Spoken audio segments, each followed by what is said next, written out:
Sub inspector ಎಂದು ನಂಬಿಸಿ engineering ವಿದ್ಯಾರ್ಥಿನಿಯನ್ನೇ ಬುಟ್ಟಿಗೆ ಹಾಕಿ ರೇಪ್ ಮಾಡಿದ ಬೀದಿ ಕಲಾವಿದನನ್ನ ಮಂಗಳೂರು ಪೊಲೀಸರು ಬಂಧಿಸಿದ್ದಾರೆ.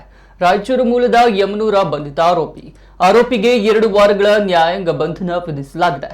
ನಗರದ ಇಂಜಿನಿಯರಿಂಗ್ ಕಾಲೇಜಿನ 19ರ ಹರಿಯದ ವಿದ್ಯಾರ್ಥಿನಿಯನ್ನ ಇನ್ಸ್ಟಾಗ್ರಾಂ ಮೂಲಕ ಗೆಳೆತನ ಮಾಡಿಕೊಂಡ ಆರೋಪಿ ಯಮನೂರ ತನ್ನನ್ನ ವಾಮಂಜೂರು ಠಾಣೆಯ ಎಸ್ಐ ಎಂದು ಪರಿಚಯ ಮಾಡಿಕೊಂಡಿದ್ದಾನೆ.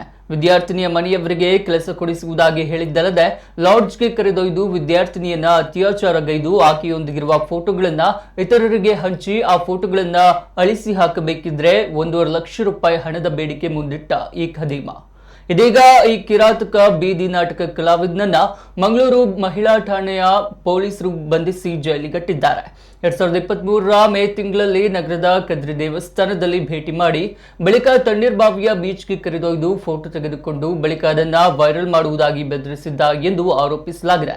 ಅಲ್ಲದೆ ಬೆಂಗಳೂರು ಮತ್ತು ಕಿನ್ನಿಗೋಳಿಯ ಲಾಡ್ಜ್ಗೆ ಕರೆದೊಯ್ದು ಅತ್ಯಾಚಾರ ಎಸಗಿದ್ದಲ್ಲದೆ ಆ ಫೋಟೋಗಳನ್ನ ಆಕೆಯ ಮನೆಯವರಿಗೆ ಮತ್ತು ಸ್ನೇಹಿತರ ಮೊಬೈಲ್ಗೆ ಕಳುಹಿಸಿ ಹಾಗೂ ಸಾಮಾಜಿಕ ಜಾಲತಾಣಗಳಲ್ಲಿ ವೈರಲ್ ಮಾಡಿದ್ದಾನೆ.